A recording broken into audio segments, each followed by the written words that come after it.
Muy bien. Muy buenas noches, señor decano de nuestra ilustre orden, doctor César Vargas Rodríguez, estimado y digno ponente del día de hoy, doctor Fidel Rojas Vargas. Muy buenas noches. A los integrantes del Consejo Directivo, al doctor William Tantajulca Burga, director de Derechos Humanos, al doctor Ervis Valdivieso, director secretario, y al doctor Segundo Timaná, director de Economía. Estimado público, muy buenas noches. Muy buenas noches y gracias por estar aquí presente en esta nueva fecha, celebrando nuestro aniversario, y qué mejor que celebrarlo con las ponencias que hemos seleccionado para que toda la comunidad jurídica de Lambayeque, ya sea de manera presencial o de manera virtual, como lo venimos haciendo mediante nuestra plataforma de Facebook y la plataforma de Zoom, puedan a nivel nacional también conectarse con estas ponencias que van a servir en demasía para actualizar los conocimientos jurídicos. El día de hoy nos engalanamos con la presencia del doctor Fidel Rojas Vargas. Como bien sabemos, el doctor Fidel Rojas Vargas es un abogado penalista y consultor. Además, es miembro de la comisión de alto nivel que redactó el Código Procesal Penal. Asimismo, ex miembro de la comisión revisora en el Congreso de la República del Código Penal. También ex integrante de la comisión consultiva del Ministerio de Justicia. Asimismo, ex asesor penal de la Fiscal de la Nación. Ex miembro de la Comisión Anticrimen Organizado Anticrimen Organizado del Ministerio Público. Asimismo, ex asesor de la Subcomisión del Congreso de la República de evaluación de la implementación del nuevo Código Procesal Penal. Además, también se ha desempeñado como ex consultor de la Comisión Transitoria del Poder Judicial, ex asesor principal en la Comisión de Justicia del Congreso de la República.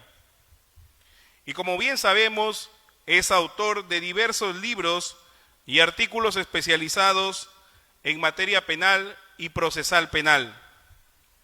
Asimismo, es profesor de Derecho Penal en la Universidad Privada Antenor Orrego, UPAO, de Trujillo, y ex profesor de Derecho Penal en la Universidad Mayor de San Marcos, en la Pontificia Universidad Católica del Perú y en la Academia de la Magistratura. Y así podríamos mencionar un sinnúmero de cargos y contribuciones al derecho que siempre tiene para bien el doctor Fidel Rojas Vargas. Entonces, no queda más sino que recibirlo con fuertes aplausos y deleitarnos de su ponencia del día de hoy.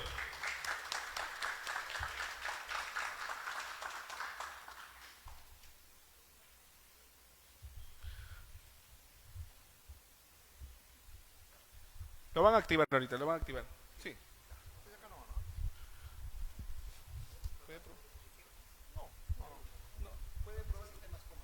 Hola, hola. Ah, ya está bien, como para. Ya. Nosotros de frente. Ajá.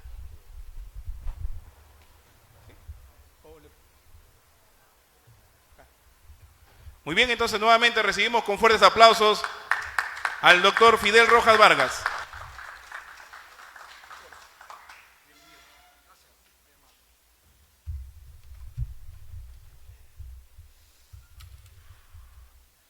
Muy buenas noches, muchas gracias por la invitación al Colegio de Abogados de Lambayeque, a su señor decano, a sus dignas autoridades, a ustedes por estar presentes para retomar el debate, el análisis, el diálogo meditado sobre la problemática de los temas jurídicos, penales, políticos, en este caso un tema mixto, político y jurídico penal. Golpe de Estado, delito de rebelión, una mirada jurídica punitiva. Entonces, como ustedes se percatarán, se trata de un tema muy actual que, como pocas veces, ha tomado un protagonismo bastante acentuado en el país. El delito de rebelión no es un delito que se cometa frecuentemente, no es como el peculado, el abuso de autoridad, un hurto. El delito de rebelión es uno de aquellos tipos penales que suele acontecer cada cierto tiempo en los países y que pone de manifiesto un marco de tensiones internas que no pueden resolverse a través de las vías que el ordenamiento constitucional tiene asignado para superar contradicciones en el ámbito social, en el ámbito constitucional, en el ámbito político. El delito de rebelión es aquella espinilla dolorosa que sale en el cuerpo y que tiende a ocupar todo ese cuerpo, a reformar todo en el caso que triunfe. Y el delito de rebelión está vinculado íntimamente con el del golpe de Estado. Tienen bastante similitud, pero hay algunas diferencias entre golpe de Estado y delito de rebelión. El golpe de Estado, por lo general, es un asalto al poder desde dentro de la estructura del poder. El delito de rebelión puede suceder desde fuera como desde dentro. Los rebeldes, por ejemplo, en Colombia, ¿no?, durante más de 40 años que han intentado tomar el poder.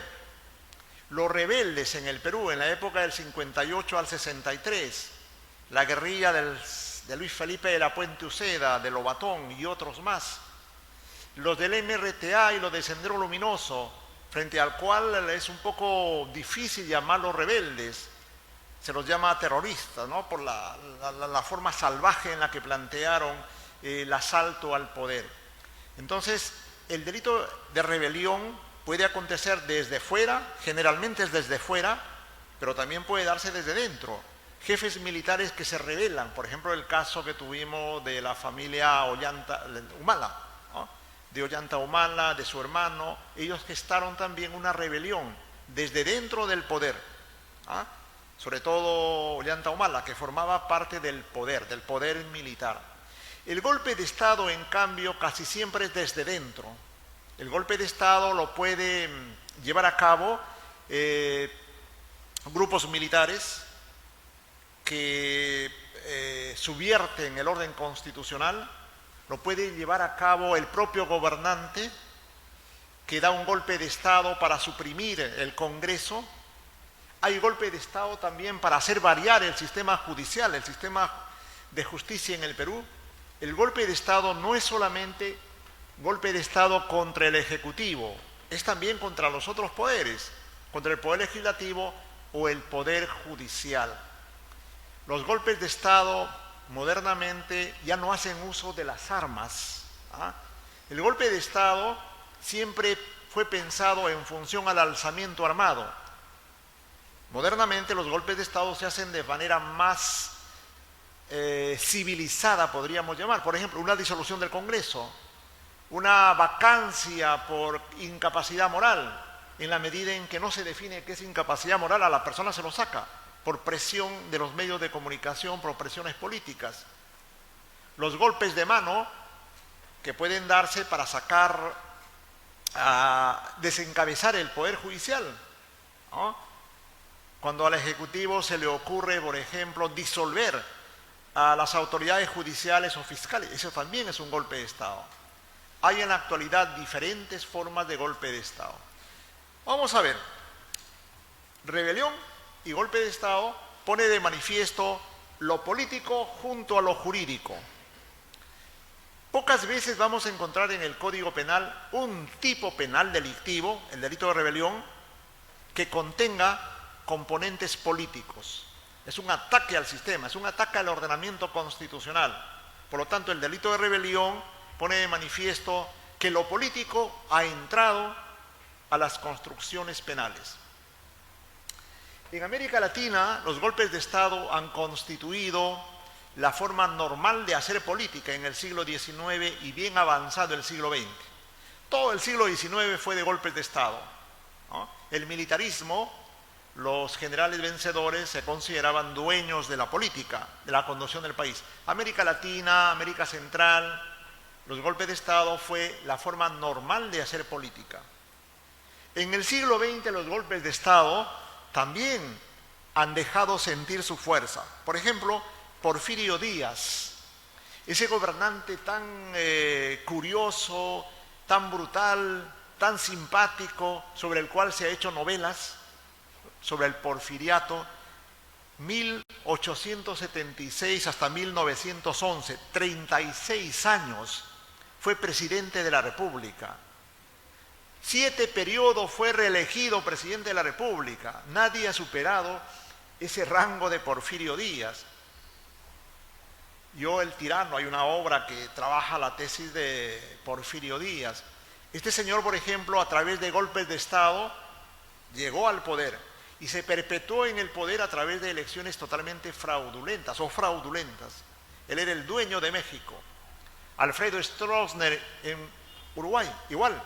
Este señor estuvo en el poder bastante tiempo, cerca de 40 años. Fidel Castro, por ejemplo.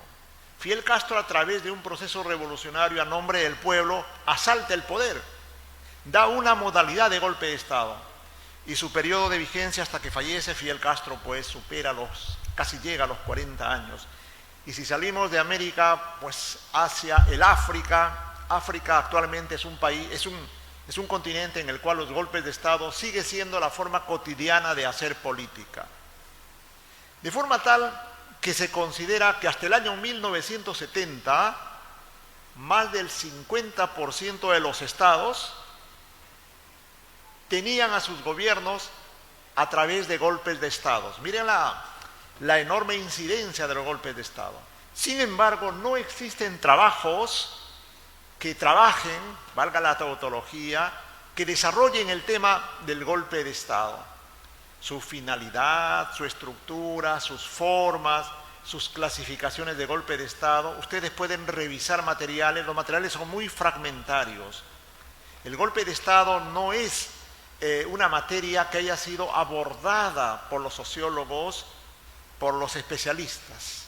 Igual pasa con el delito de rebelión. No vamos a encontrar bibliografía. ¿Cuál es la razón, no? Esto me hace recordar en una época en que fui a Brasil, a Sao Paulo y a Río de Janeiro buscando libros. Esa es mi afición. En eso gasto la plata que me gano escribiendo libros o que me gano litigando. Me lo gasto comprando libros. Y preguntaba, ¿por qué no hay libros de corrupción en Brasil?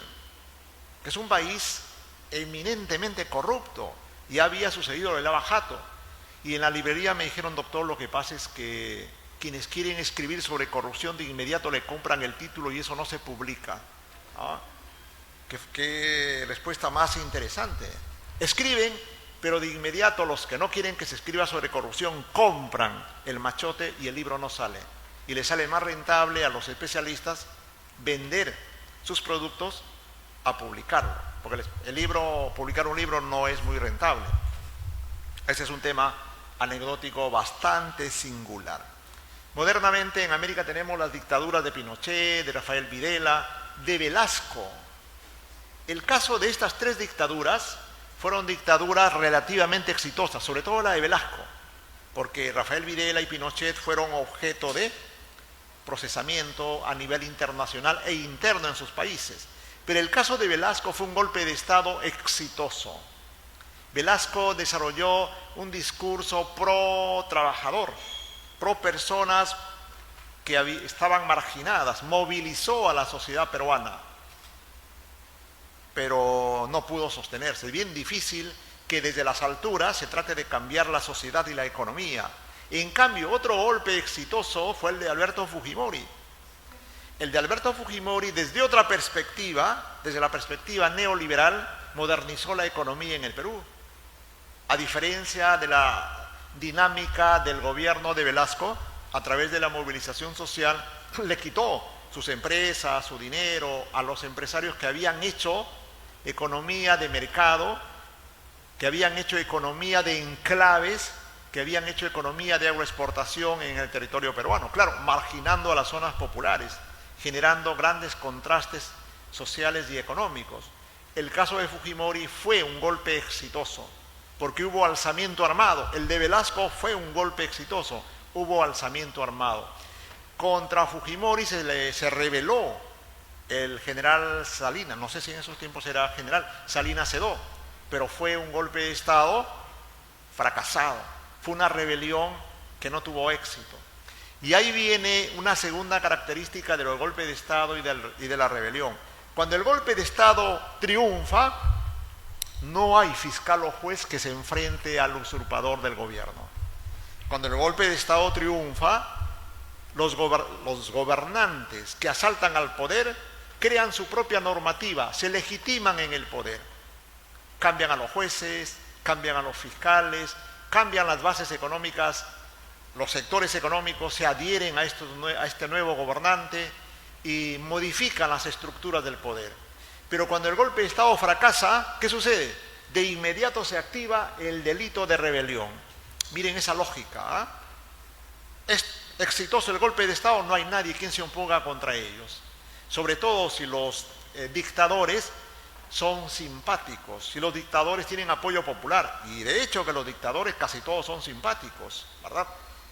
Su discurso es discurso de cambio, su discurso es un discurso mesiánico, de llevar a la población a mejores condiciones de vida. No hay dictador que no haya hecho eso.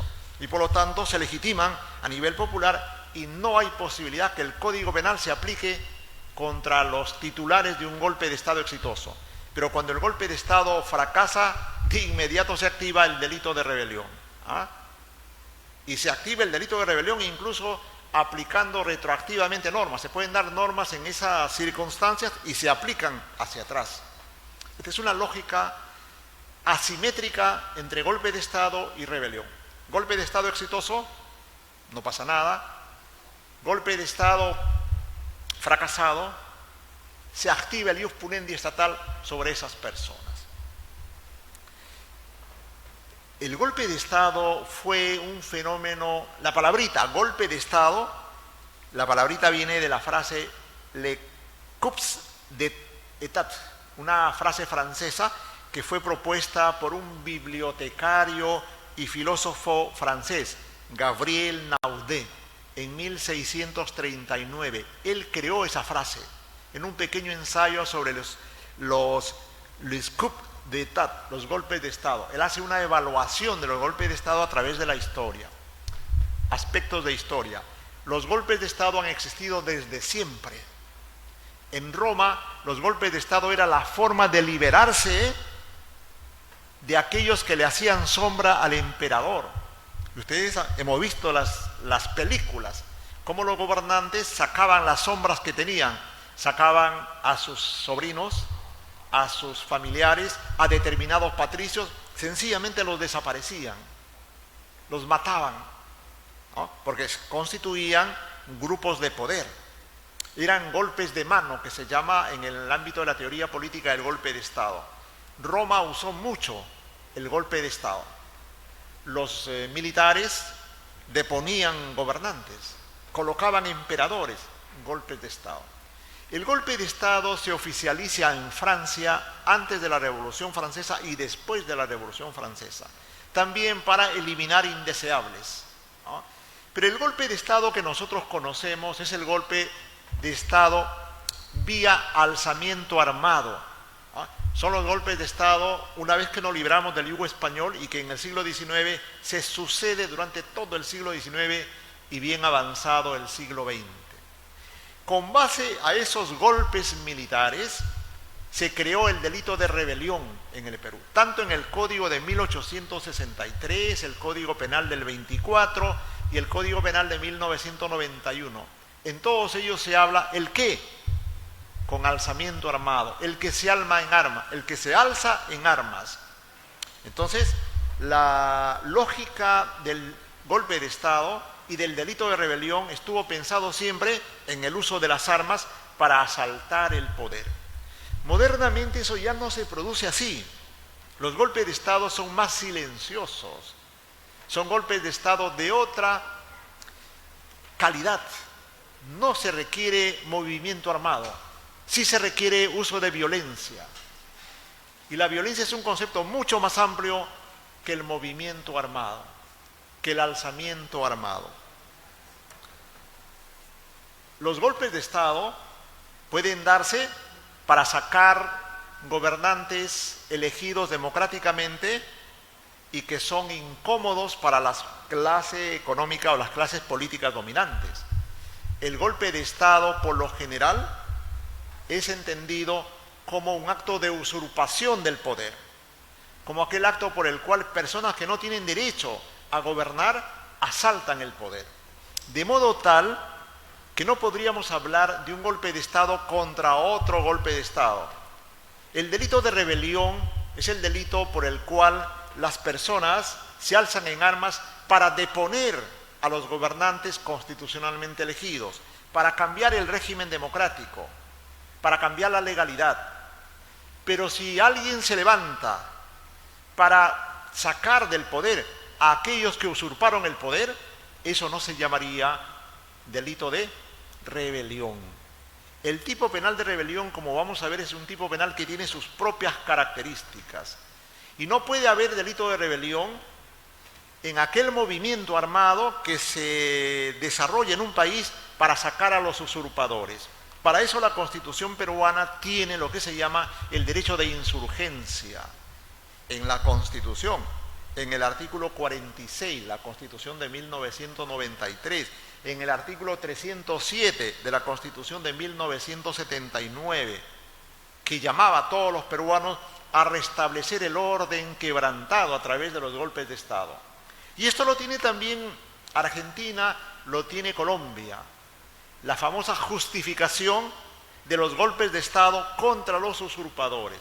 Ahí ya vamos sacando otra clase de golpes de Estado, ¿no? El golpe de Estado ilegal, ilegítimo, y el golpe de Estado o la rebelión justificada contra aquellos que usurparon y asaltaron el poder. Y la Constitución lo legitima. ¿Cómo es que la Constitución puede legitimar la violencia? Esto viene de muy atrás. Recuerden que la Iglesia siempre estuvo en problemas en los siglos XIII, XII, en que se configura la Iglesia como un poder. 13, 14, 15, 16, 17, siempre estuvo en problemas la Iglesia cristiana con el poder real de los príncipes. Siempre era un tira y afloja. ¿Quién decidía? ¿Quién tenía poder? ¿Quién tenía más economía? Y en esa lógica, los padres de la Iglesia, los filósofos de la patrística, Agustín, San Agustín, Tomás, Santo Tomás, crearon la teoría de la guerra justa, la guerra que está permitida contra los usurpadores. Ellos fueron los que dijeron que era legítimo rebelarse contra aquellos que tiranizaban a un pueblo. De ahí viene la justificación para hacer violencia contra los usurpadores. Si ustedes revisan los textos de Santo Tomás y de Agustín, se van a percatar de esa característica.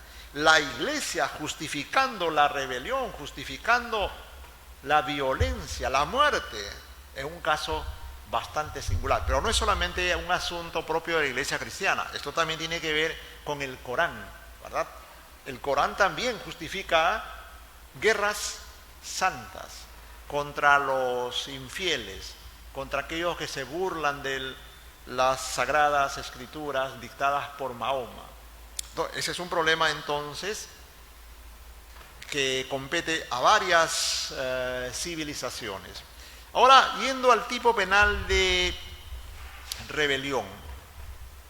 El delito de rebelión está relacionado al famoso delito político. El delito de rebelión tiene una naturaleza de delito político. ¿Por qué? Porque sus finalidades son políticas. En el delito de rebelión no se trata de matar a alguien, no se trata de dañar la propiedad, no se trata de estafar, no. El objetivo es tomar el poder por vías ilegales. cambiar el régimen constitucional, deponer al gobierno, instaurar otro gobierno. Esas son sus finalidades. Por lo tanto, es un delito eminentemente político.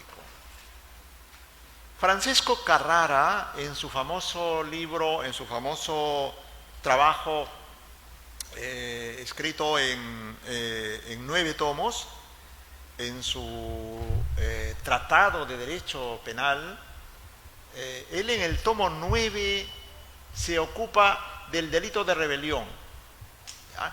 Pero él dice que no va a tratar el delito de rebelión, porque para él no puede haber delito de rebelión, porque ese es algo impensable.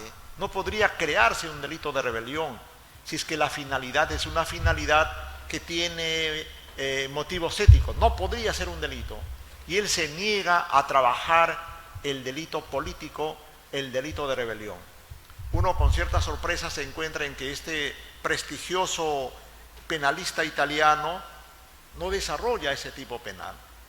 Pero al margen de lo que diga Carrara, el delito de rebelión existe como delito político, altamente castigado en Roma y en Francia con la pena de muerte, porque era considerado un delito de lesa majestad, un delito, era un crimen majestatis. Con la llegada de los derechos humanos ya en el siglo XIX y siglo XX, el delito político fue considerado un delito de móviles éticos. Y el derecho penal internacional llega a proteger a los rebeldes. Por eso hemos tenido en el caso del Perú, por ejemplo, que en Europa, que en Estados Unidos, se le daba un estatus de rebeldes a la gente de Sendero, a la gente de MRTA, ¿verdad? E igualmente acá, con lo que ha pasado últimamente con Venezuela y otros países, le dan ese título de rebelde y le dan esa calidad de delito éticamente estructurado a lo que ha realizado el paisano Castillo, que es un tema que lo vamos a tratar ligeramente. Entonces, el delito político, de ser un delito altamente penalizado con pena de muerte, ha ido disminuyendo su rigor, al punto tal que ahora el derecho penal internacional tiene una serie de instituciones para proteger a los rebeldes, ¿ah? El asilo, las amnistías a los rebeldes que los nuevos gobernantes suelen dictar para congraciarse con sectores de la sociedad que apoyaron a los rebeldes. Muy bien, entonces estamos frente a un delito político. El concepto rebelión es un concepto que, si ustedes lo buscan en el diccionario, hace mención al levantamiento político contra los gobernantes, levantamiento político ilegal. Pero el término rebelión tiene muchos más significados, ¿verdad? Rebelión, por ejemplo, es la persona que no acepta las normas sin necesidad de levantarse contra el sistema. Es la persona que se opone a las normas. Es la persona que hace resistencia, pasiva o activa. Rebelión también hace mención en derecho civil a la persona que es considerada rebelde, porque no contesta las demandas. Rebelión, según el profesor Merton, Richard Merton, es una forma de responder frente a las estructuras anómicas que brinda la sociedad. Cuando la sociedad no le da al ciudadano los medios, las vías para tener ascenso social, vertical y horizontal, es decir, para superarse, entonces vienen actitudes humanas. La primera es el retraimiento, se retraen. La segunda es la rebelión. La tercera es la delincuencia. Y la rebelión es una de las manifestaciones del comportamiento de la persona que se encuentra en estructuras anómicas. Estructuras anómicas son aquellas que no te permiten desarrollarte. Y Perú es un país eminentemente anómico, que plantea una serie de obstáculos al desarrollo normal de las personas, al desarrollo de su personalidad, al desarrollo económico, al desarrollo administrativo. Si no, nomás veamos la serie de trámites que hay que hacer en una municipalidad, que hay que hacer en las entidades del Estado para lograr ciertas autorizaciones. Muy bien. Características del delito de rebelión. El delito de rebelión está considerado en el Código Penal del 91, en su artículo 345, está considerado en el Código Penal del 24, en su artículo 302, y está considerado en el Código Penal de 1863, en el artículo 127. La regulación del delito de rebelión del actual tipo penal 345 es diferente a la regulación de los códigos penales del 24 y de 1863. Los códigos penales del 63 y del 24 siguieron la estructura de redacción del Código Penal español. Actualmente nuestro Código Penal sigue otra redacción, una redacción más vinculada al Código Penal suizo, al Código Penal italiano, que no desarrolla mucho casuismo en tanto modalidades de rebelión, que solamente lo ha hecho centrar en 3 objetos de protección. Ahí vamos a tener una diferencia que de la revisión de estos códigos fácilmente podemos advertir. Segunda característica, el delito de rebelión en el Perú no tiene agravantes ni atenuantes. No se agrava por la calidad de las personas que se rebelan. Póngase el presidente de la República, el jefe del comando militar. Habrán personas de menor nivel que deberían tener una atenuación en cuanto a la calidad de rebeldes. Nuestro código no hace diferencias. No hace diferencias entre líderes, cabecillas, como sí hace para una serie de delitos. En rebelión no hay esa diferencia. El modelo peruano de rebelión se lo considera un tipo penal de peligro. Dicen algunos estudiosos de peligro abstracto. Yo lo considero de peligro concreto, porque la rebelión apunta, es inminente para cambiar las estructuras del poder. Es un peligro concreto, no es un peligro abstracto. El peligro abstracto es aquel peligro que no es real, es el peligro que está definido por la sola existencia de la norma. Por lo tanto, es un delito de peligro concreto que en las técnicas de redacción se los llama de resultado cortado. Los delitos de resultado cortado son aquellos en los cuales no se espera todavía que se produzca la lesión al bien jurídico. La norma dice el que se alza para cambiar el orden constitucional, para derrocar al gobierno. La norma de rebelión no pide que efectivamente se produzcan esas finalidades. Eso se llama un delito de resultado cortado, que con otras palabras se denomina delitos de anticipación de la tutela penal. El delito de tráfico de drogas es un delito de resultado cortado. En el tráfico de drogas, ¿qué se castiga? ¿Se castiga el consumo? No. Se castiga el tráfico, la posesión para el consumo. Son delitos de resultado cortado. Los delitos de resultado cortado, ¿qué reprimen? Reprimen por lo general tentativas o actos preparatorios. No se va a requerir acá entonces una consumación material del delito. Otra característica de este delito es que es un tipo penal de autoría múltiple o de coautoría. Es difícil que pueda haber un delito de rebelión cometido por una sola persona, porque es un delito masivo. Que haya un solo rebelde que se rebela contra el gobierno. El único rebelde que hemos tenido parece que era el señor Pedro Castillo. Nadie más afirma que se conspiró con él. Nadie. Todos desconocían. Entonces tenemos un delito de rebelión cometido por una sola persona. Y es una cosa bastante singular, porque a nivel doctrinario, a nivel académico, a nivel político, la rebelión supone autoría múltiple, muchas personas, varias personas. Pero a mí me asalta la duda, el tipo penal nuestro, el 345, ¿qué dice? Dice 345, el que se alza en armas, no dice los que se alzan en armas. Y si el tipo penal peruano emplea el singular, ¡a carambas! Podría haber un delito de rebelión cometido por una sola persona. Imagínase el jefe del comando conjunto que hace un llamamiento a sus soldados a levantarse contra el gobierno actual. ¿Sería considerado un rebelde? Pero claro.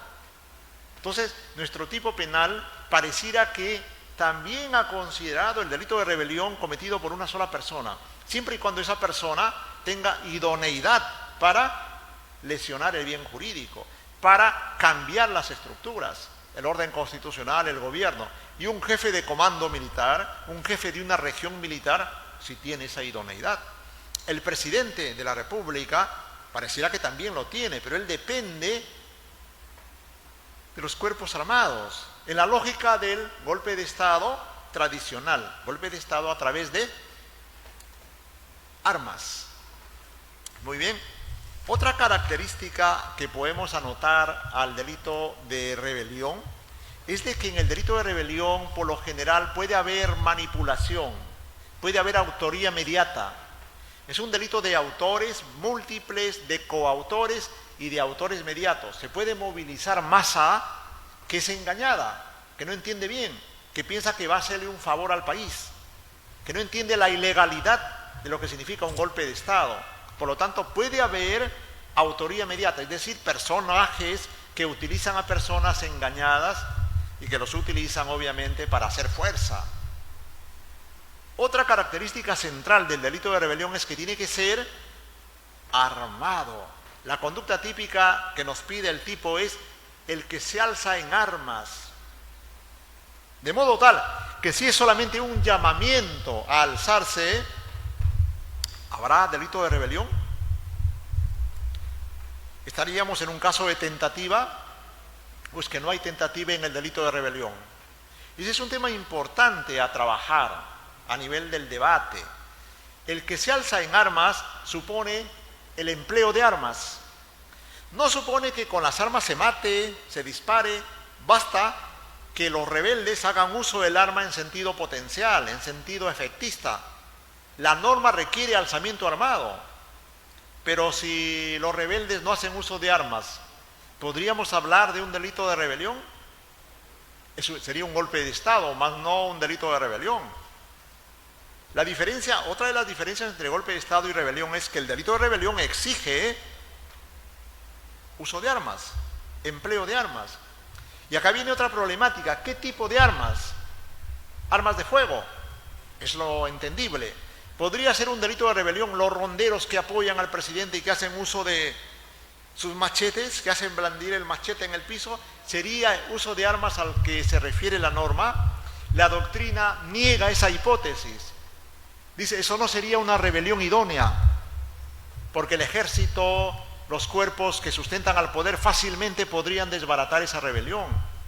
La rebelión, para ser tal, tiene que tener cierta idoneidad para lograr sus propósitos.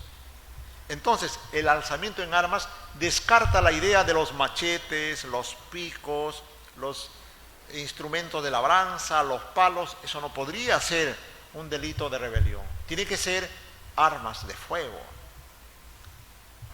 Bueno, pero un juez podría pensar en sentido distinto. Podría decir, no, desde mi punto de vista ese es un alzamiento armado. Vienen con ondas, con guaracas, con objetos cortopunzantes. Para mí es un alzamiento armado. Pero en rigor, doctrinariamente, no se admite eso. No hay ningún académico, ningún doctrinario, ni en la jurisprudencia que admitan esa hipótesis. El delito de rebelión tiene que tener cierta entidad, cierto contenido de lesividad que posibilite afectar el bien jurídico protegido. Y acá vamos al bien jurídico protegido. ¿Qué se protege con el delito de rebelión?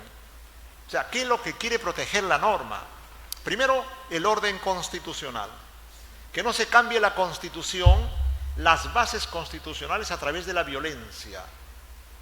En segundo lugar, ¿qué quiere proteger el delito de rebelión? Proteger al gobierno electo legalmente. Quiere proteger la vida democrática, porque los que se alzan en armas, por lo general, toman el poder a través de la violencia y es difícil pensar que instaurarán un régimen democrático. Porque si tomaste el poder por las armas, es mucho más fácil establecer dictaduras para llevar a buen terreno tus fines, tus políticas que piensas desarrollar. Por lo tanto, el bien jurídico protegido es proteger el orden constitucional, proteger al gobierno legalmente constituido y garantizar el ejercicio de vida democrática. Entonces, la conducta típica del delito de rebelión tiene que tener esa lesividad, esa propiedad de poder afectar esos bienes jurídicos. El movimiento de ronderos tendrá esa posibilidad. Cuando vienen los pobladores del sur, de Puno, de Huancayo, y se movilizan por la ciudad, ¿tendrán esa capacidad para poner en tela de juicio, para desestabilizar el orden constitucional? Obviamente que no, pues. ellos fácilmente pueden ser desarmados si es que el gobierno decide emplear violencia contra ellos, ¿verdad? Y no hay nadie que se le pare a un grupo de tanques que empiezan a disparar, ¿no? Esos grupos huirían despavoridos. Claro que se reagruparían, pero serían fácilmente contenidos. De modo tal que se pide uso de armas mediante las prácticas que supone el alzamiento armado. No se requiere un movimiento tumultuoso, no se requiere que sea masivo. El golpe de Estado y el delito de rebelión, por su propia naturaleza, se gesta en la clandestinidad. ¿Ah? Sus orígenes nunca son públicos, porque si no fracasarían, pero requieren ser notorios una vez que se ponen en práctica. El golpe de Estado y el delito de rebelión necesita mostrarse al pueblo, porque no hay forma de legitimarse posteriormente. Si bien su formación es clandestina, sus contactos son clandestinos, lo que pertenece a la fase de la conspiración es clandestina. Sin embargo, una vez que se ejecute el alzamiento armado tiene que ser visible, tiene que ser patente, tiene que el pueblo observar que están tomando el poder por las armas. Y el movimiento de tanques, de soldados, pone de manifiesto, pues, esa visibilidad o publicidad del golpe de Estado. Claro que hay golpes de Estado actualmente más sofisticados que ya no requieren, como hemos visto, movimientos armados, actos insurreccionales. Basta declarar una vacancia ilegal, ese es un golpe de Estado. Basta declarar incapaz moralmente a un funcionario, a un presidente, cuando no hay incapacidad moral, pero el Congreso decide que sí hay incapacidad moral, un concepto demasiado genérico, sin contenido propio, eso será también un golpe de Estado. Vamos a ver lo que dice la norma, ya las conductas típicas. Dice 345, el que se alza en armas para variar la forma de gobierno. Primera conducta típica, alzarse en armas para variar la forma de gobierno. ¿Cuál es la forma de gobierno que tenemos nosotros en el Perú? Es un gobierno republicano, unitario y formalmente democrático. No es una democracia real, es formalmente democrático. Ese es el tipo de gobierno que los rebeldes tratan de cambiar. Y generalmente los rebeldes, ¿qué quieren colocar? ¿Qué tipo de gobierno quieren establecer? Si son rebeldes de orden comunista, van a querer una dictadura del proletariado, van a querer una democracia popular, ¿verdad? Si son gente de derecha, muy conservadores, establecerán una tiranía, una dictadura de los grupos de poder dominante, con fuerza, que permita que el capital se desarrolle con toda libertad y sin que los pobladores puedan protestar. Dependerá de la naturaleza de ese golpe de Estado. Los golpes de Estado lo pueden hacer grupos de derecha, grupos de izquierda, militares, asesorados por extranjeros. Esas son las características. La segunda conducta típica es alzarse en armas para deponer al gobierno legalmente constituido. Acá viene lo que les decía. No podría haber delito de rebelión para deponer a un gobierno usurpador. Ahí estaría justificado el delito de rebelión. Es uno de los pocos casos, miren, que el tipo penal contiene en su estructura de redacción típica la justificación de la conducta típica. Uno de los pocos casos. Dice la norma, para deponer al gobierno legalmente constituido. Y si ese gobierno no se ha constituido en forma legal, que llegó al poder a través de actos de usurpación, pues la rebelión no será tal, estará justificada. Vamos a ver si existe algún fiscal o algún juez que pueda decir eso, si es que la rebelión fracasa contra los usurpadores, ¿no? Bien complicada la situación. La tercera conducta dice, el que se alce en armas para suprimir o modificar el régimen constitucional. Sucede que los rebeldes quieren cambiar el régimen constitucional, quieren colocar que somos una economía social de mercado popular, o quieren cambiar el régimen constitucional para establecer derechos masivos para los pobladores. Derecho a la salud, que no lo tenemos en la actualidad, derecho a pensiones vitalicias para todos los pobladores, derecho al desempleo, al pago por desempleo. Eso podría ser considerado un delito de rebelión para variar el orden constitucional, la estructura de los derechos que contiene la Constitución. Y de hecho que podría ser, en efecto.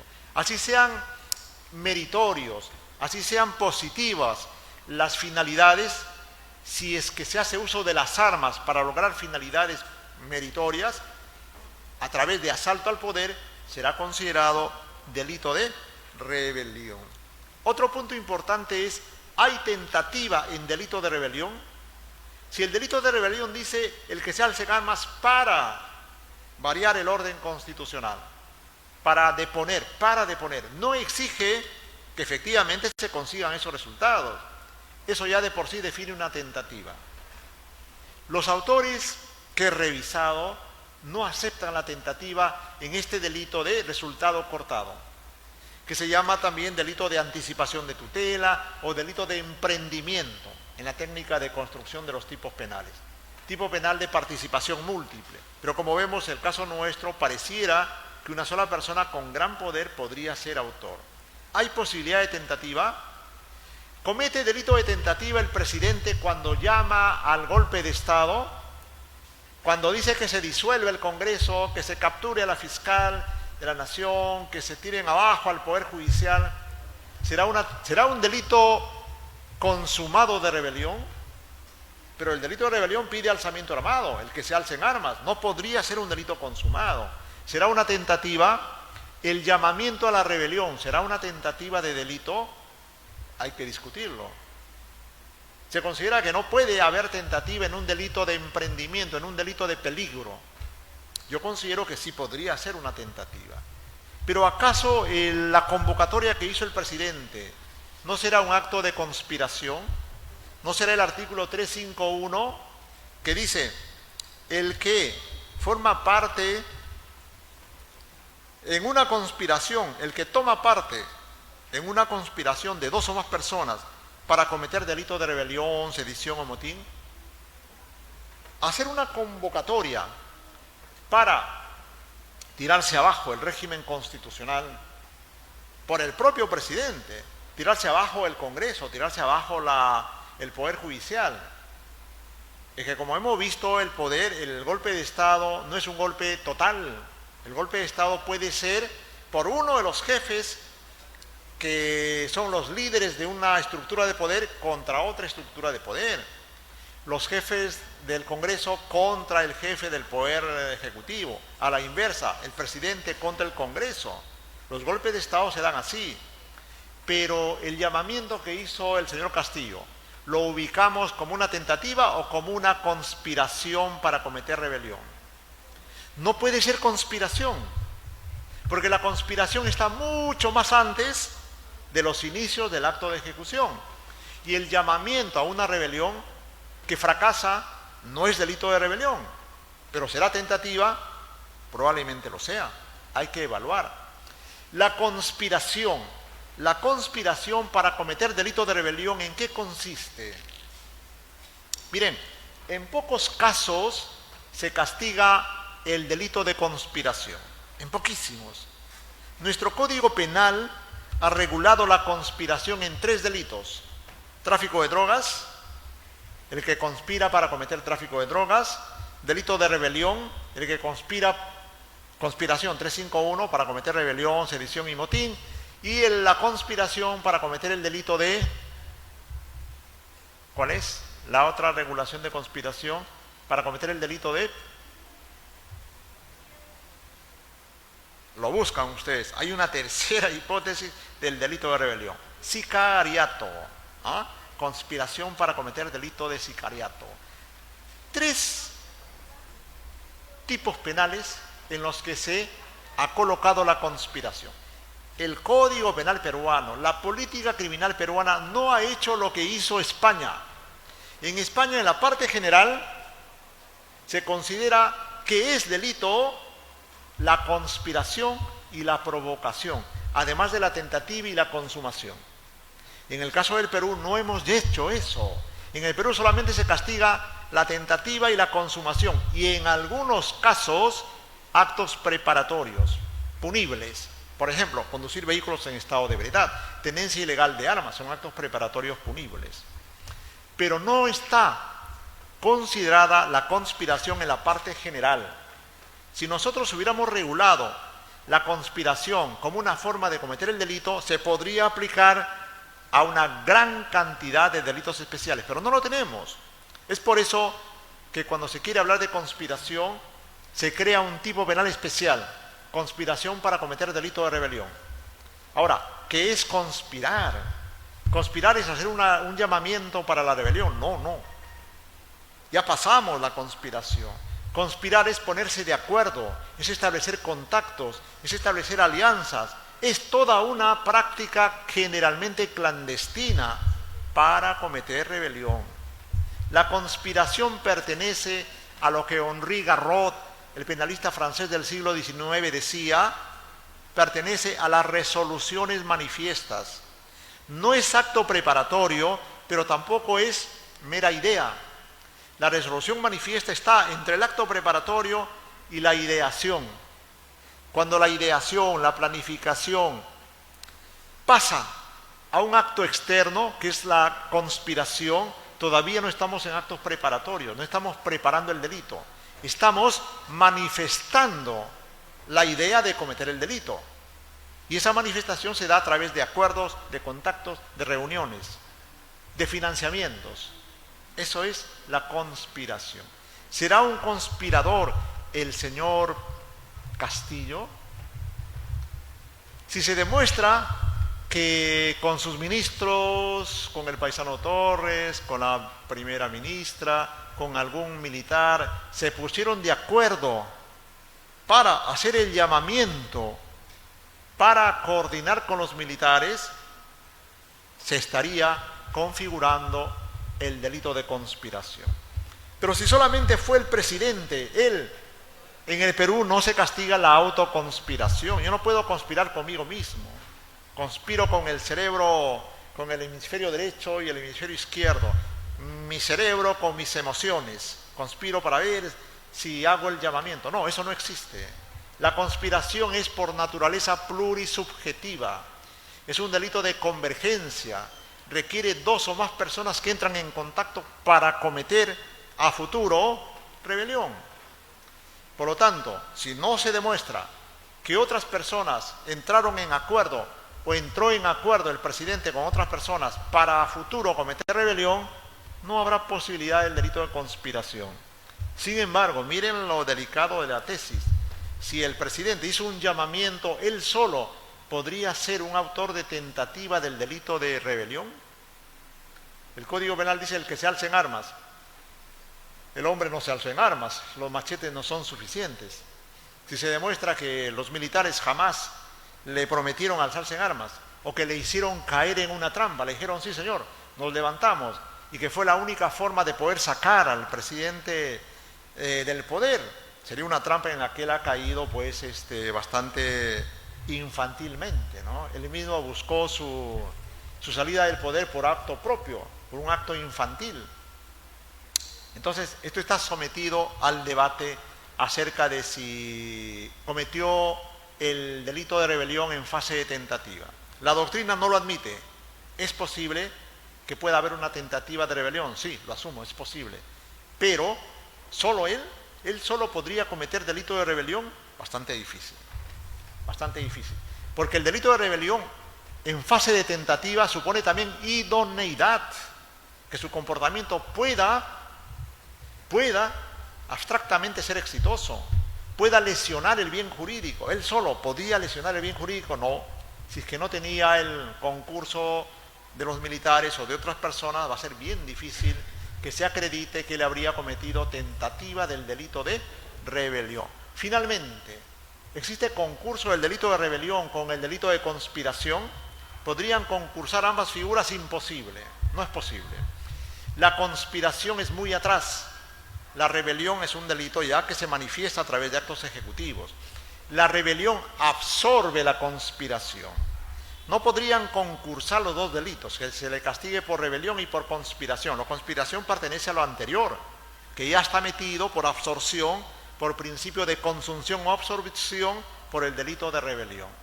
No sería válido, sería antijurídico que se les abra un concurso de delitos por rebelión en fase de tentativa y por conspiración en grado de consumación. ¿Puede haber concurso real con otros delitos? Claro, puede haber concurso real. Puede haber concurso real con homicidios, con daños a la propiedad, daños a los servicios públicos, etc. Muy bien, esos son los temas que había que tratar sobre el delito de rebelión. La justificación, ya vimos, la rebelión está justificada si es que es una rebelión contra aquellos que asaltaron el poder.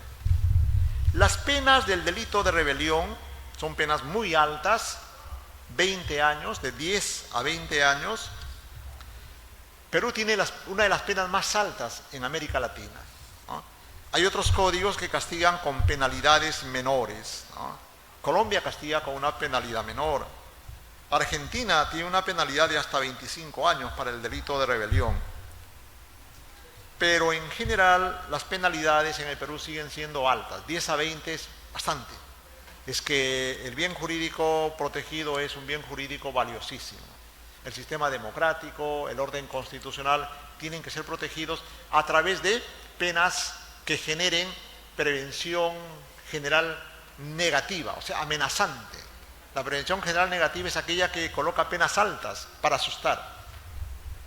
La prevención general positiva tiene otra finalidad. Va a lo mejor del ciudadano, por lo general con penas menores. Vamos a ver qué sucederá aquí con el presidente Castillo, expresidente. Vamos a ver qué sucederá con el señor, ¿cómo se llama? El señor de Moquegua, el presidente moqueguano del gobierno regional, con Martín Vizcarra, a quien se le está acusando también de haber disuelto ilegalmente el Congreso, ¿no? Eso también, si la disolución es ilegal, eso también constituye un golpe de Estado. Muy bien, doctores, muchas gracias por su atención. Ahí termino y si es que hay algunas preguntas, estoy dispuesto a responderlas.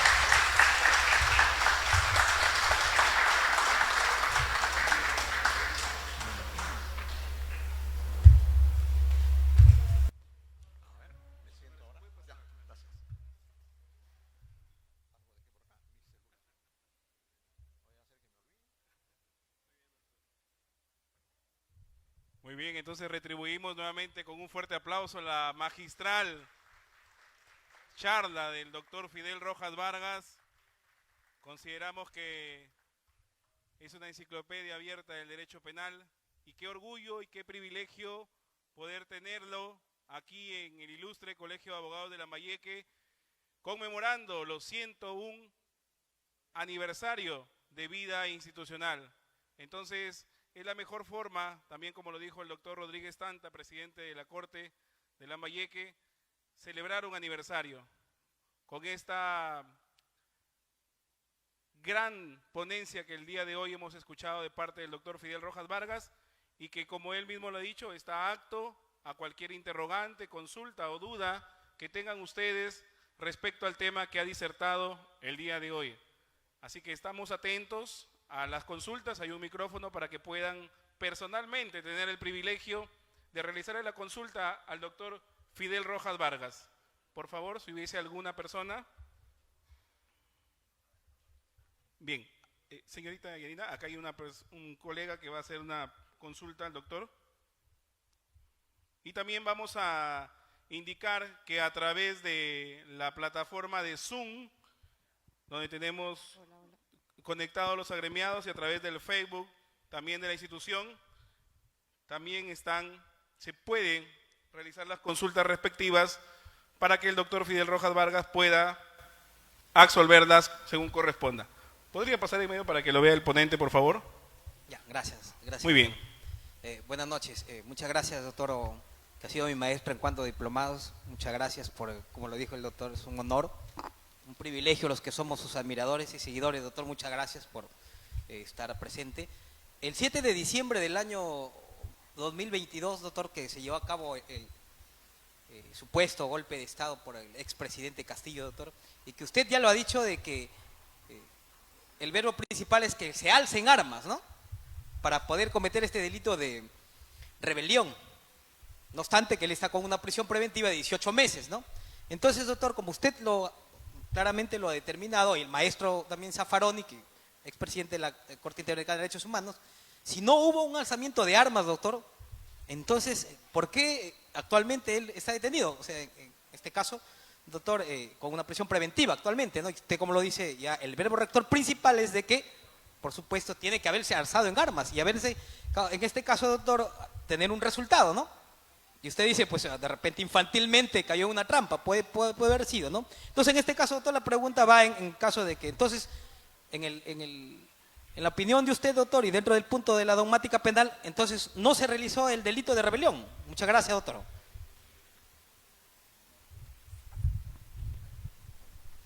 Bien, por favor. Bien, formulada la pregunta, le vamos a dar el pase. Otra pregunta más. Bien, otra pregunta, ya el doctor va anotando. ¿Sí? Otra pregunta más que quisieran formular. Porque el doctor está anotando las preguntas para poder contestarlas de manera secuencial, cada una de ellas. ¿Alguna otra pregunta por parte del público, por favor? Bien, mientras tanto... ¿sí? No se configuraría el delito de rebelión en los casos, en el supuesto fáctico que ha sido denunciado por el Ministerio Público en el caso del expresidente Castillo. No se dan los elementos del tipo penal. Sin embargo, está para evaluarse si hubo o no conspiración. Esto está en relación al éxito de las investigaciones de la Fiscalía, que la Fiscalía logre demostrar que el presidente Castillo, junto con sus ministros y algunos mandos militares, establecieron contactos para cometer delito de rebelión. O sea, la conspiración es el tipo penal más posible de haber cometido el presidente. Pero si no se logra demostrar eso, no hay forma de acreditar que el paisano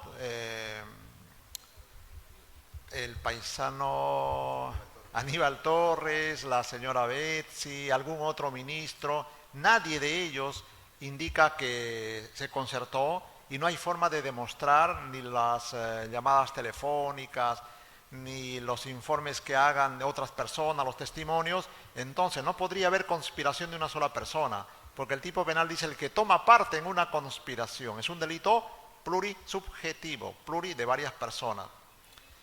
Ya dependerá del éxito de la investigación de la Fiscalía para poder determinar que fue un conspirador el señor Castillo. Muy bien, muchas gracias. ¿Alguna otra interrogante, por favor? Por parte del auditorio. Bien, doctora, cédale el micrófono, por favor. Bueno, después de años, nuevamente en nuestro colegio de manera presencial, agradecerle a la vida después de la pandemia y de todas las plagas que tenemos en el mundo. Muchas gracias a todos por invitarnos a este seminario. La verdad que el caso del expresidente Castillo es un tema muy interesante y yo quiero ir al punto, doctor Fidel, en razón de la posición del doctor San Martín para sostener la prisión preventiva. Y es que él dice y escribe que no se produce solamente la rebelión cuando te alzas en armas, sino también puede producirse sin la presencia de ellas. Y ahí es donde yo quiero que usted nos precise su punto de vista eminentemente académico. Muchísimas gracias.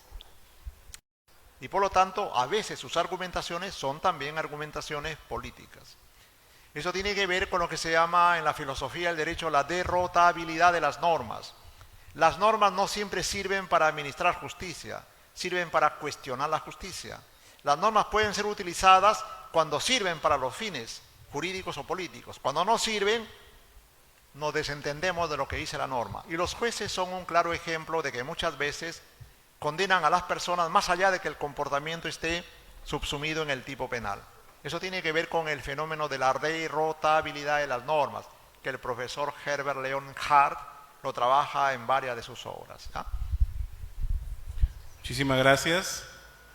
Ya que quiero centrarme en la interpretación extensiva que se le está haciendo respectivamente de este delito de rebelión. Si obviamente, si usted nos ha tratado de darnos claramente una diferenciación en lo que vendría a ser un golpe de Estado y el delito de rebelión, obviamente la idoneidad de los fiscales, que es bastante cuestionada el día de hoy, respecto de si están aplicando correctamente el principio de legalidad y si están obviamente teniendo esa consecuencia y esa responsabilidad judicial que deberían de tener. La pregunta en concreto, doctor, es si usted ya se ha planteado en el supuesto caso de que se consideraría, en este caso al expresidente, o en el omiso caso de que nos pusiéramos a decir, que pueda ser reincorporado a su cargo a ser presidente de la República, porque ese es uno de los alegatos que se manifiesta respecto de la defensa. Doctor, si usted se ha planteado, nos podría comentar cuál sería la perspectiva luego de la absolución en el supuesto de ganar en el caso de la posición de la defensa del presidente Castillo. Gracias, doctor, y gracias a todos los... Ya, estamos frente a un delito político y el delito de rebelión se define políticamente. Ya con sus preguntas ustedes pusieron de manifiesto de las limitaciones del principio de legalidad. Quisiéramos que se ajuste todo al principio de legalidad, pero la práctica diaria de los fiscales y de los jueces nos dicen que eso no es así. Que la legalidad a los fiscales y a los jueces les interesa siempre y cuando sirva a sus propósitos que ellos tienen. La fiscalía para reprimir el delito, de vez en cuando para actuar con objetividad. A los jueces para generar las bases del establishment, del statu quo, para asegurar la viabilidad del sistema.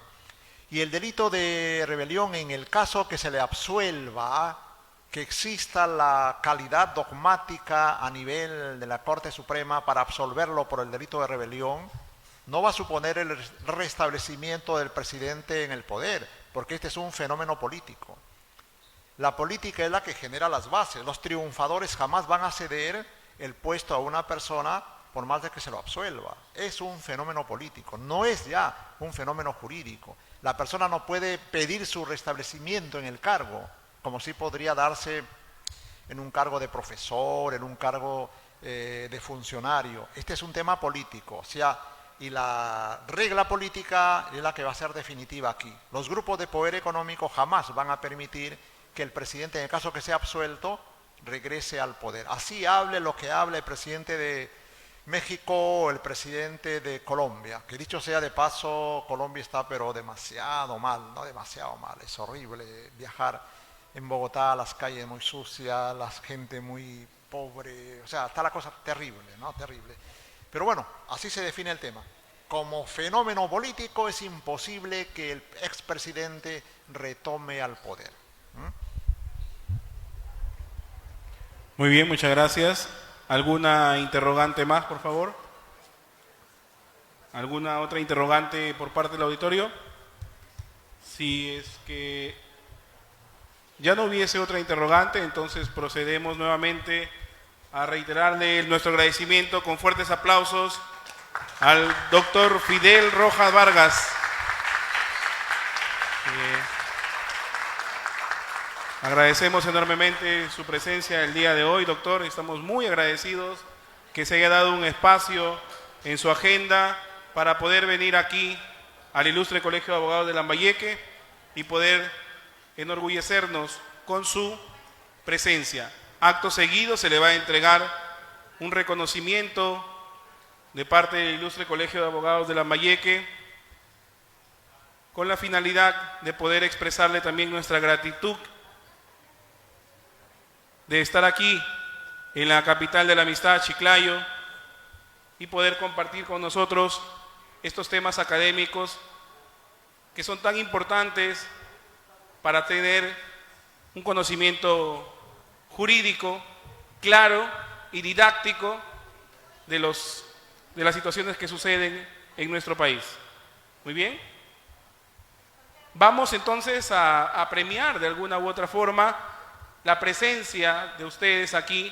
En la conexión por Facebook tenemos más de 80 conectados y por la plataforma de Zoom también más de 70 conectados. Pero también aquí tenemos un público al que vamos a premiar a través de un sorteo Invitamos a la señorita Milena también para que acompañe y puedan. Vamos a sortear 2 libros. Muy bien, entonces vamos a reconocer mediante un presente al doctor Fidel Rojas Vargas, destacado penalista de nuestro país, y le retribuimos definitivamente con fuertes aplausos al doctor Fidel Rojas Vargas, destacado ponente penalista de reconocida trayectoria y que hoy nos honra con su presencia en el ilustre Colegio de Abogados de Lambayeque. Muy bien, el señor decano está haciendo entrega de un diploma de reconocimiento. Asimismo, una placa conmemorativa que tiene pues características de nuestra historia cultural, para que lo tenga siempre presente, a su ilustre Colegio de Abogados de Lambayeque, el doctor Fidel Rojas Vargas, y asimismo un pequeño presente para que también pueda tenerlo consigo y siempre recordar que el ilustre Colegio de Abogados de Lambayeque siempre tendrá las puertas abiertas para recibir ponentes de alto nivel como lo es el doctor Fidel Rojas Vargas. Fuertes los aplausos, por favor. Agradecemos, doctor, su presencia. También le vamos a realizar una pequeña entrevista al doctor, breve nada más, y que ya será publicada por nuestros canales de comunicación, tanto como el Facebook como el canal de YouTube, y muy pronto ya también estamos inaugurando el Instagram y también un WhatsApp institucional para que todos puedan tener de primera mano las últimas actividades que realizamos aquí en el ilustre Colegio de Abogados de Lambayeque. Entonces, antes del sorteo, queremos mencionarles, por favor, las actividades que se van a dar en estos días de aniversario. No se olviden que mañana, jueves 6 de julio, tenemos al doctor Gustavo Gutiérrez Tixe con el tema Tendencias recientes en la jurisprudencia del Tribunal Constitucional. Hay que recordar que acá en Lambayeque se han creado ya también juzgados constitucionales, entonces mañana esta ponencia va a ser de suma importancia para poder actualizarnos en relación a esta rama del derecho. Y el día viernes tenemos la presencia del doctor Hugo Cornejo Bolívar, el viernes 7 de julio, y también tenemos a las 9 de la noche la velada artística que se va a desarrollar acá en el auditorio del ICAL. Están cordialmente invitados todos, estudiantes, abogados, público en general, porque el conocimiento se debe compartir. Entonces, todos pasen la voz entre sus compañeros, entre sus colegas. La invitación está abierta para todos. Queremos que este auditorio esté lleno, con gente que realmente valore a los ponentes que hemos considerado para este programa de los 101 años de aniversario del ilustre Colegio de Abogados de Lambayeque. Bien, procedemos al sorteo, por favor. Y no olvidarnos que el día sábado es la ceremonia de izamiento cívico a las 10 de la mañana, la ceremonia solemne 11 de la mañana y la cena y fiesta por el 101 aniversario a las 8 de la noche en el Jockey Club. Aún tenemos algunas entradas, están a la venta, iguales para los abogados, para los estudiantes o para los familiares que quieran acompañarles. También están ustedes cordialmente invitados para celebrar este sábado 8 de julio los 101 años de vida institucional del ilustre Colegio de Abogados de Lambayeque. Muy bien, empezamos. Al primer número nada más, por favor. Muy bien.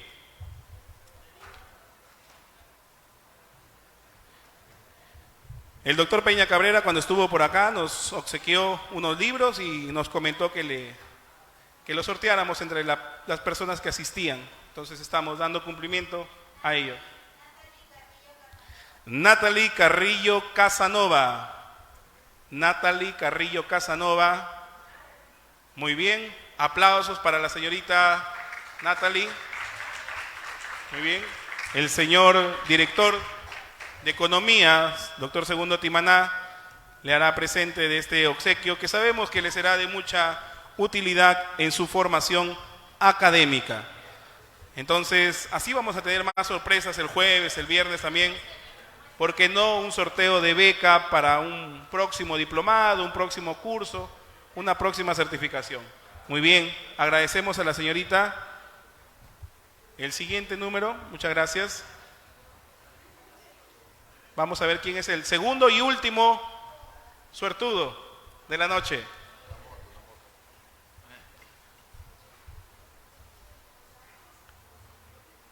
Muy bien. Carrillo de la Cruz. Ah, muy bien. Aplauso, por favor. La suerte ha estado en esa fila. Muy bien, muy bien. Muy bien, entonces, de esta manera agradecemos enormemente a cada uno de ustedes.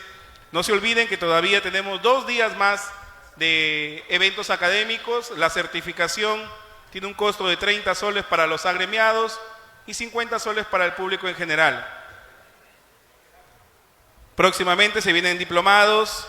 En el mes de agosto nos han confirmado ya la presencia del doctor también Benji Espinosa para que esté aquí en el Ilustre Colegio de Abogados de Lambayeque, y así vamos a traer a los ponentes más renombrados a nivel nacional en beneficio de toda la comunidad jurídica. Muchas gracias.